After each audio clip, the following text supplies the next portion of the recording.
historique de la crise grecque qui en fait a connu 4 grandes étapes qu'on va donc détailler ensemble.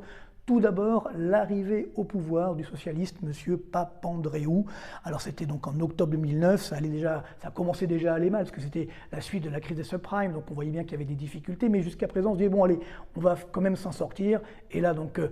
Papandréou arrive au pouvoir et c'est vrai qu'à l'époque j'avais fait une petite blague entre guillemets, on s'amuse comme on peut quand on est économiste.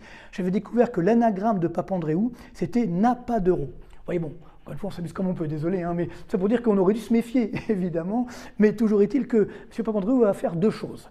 D'abord, il va nous faire peur parce qu'il va nous dire, d'ailleurs il avait été élu sur ce programme, les caisses ne sont pas vides. Donc on peut encore augmenter la dépense publique. Vous voyez un peu ce que veulent faire aujourd'hui certains Français.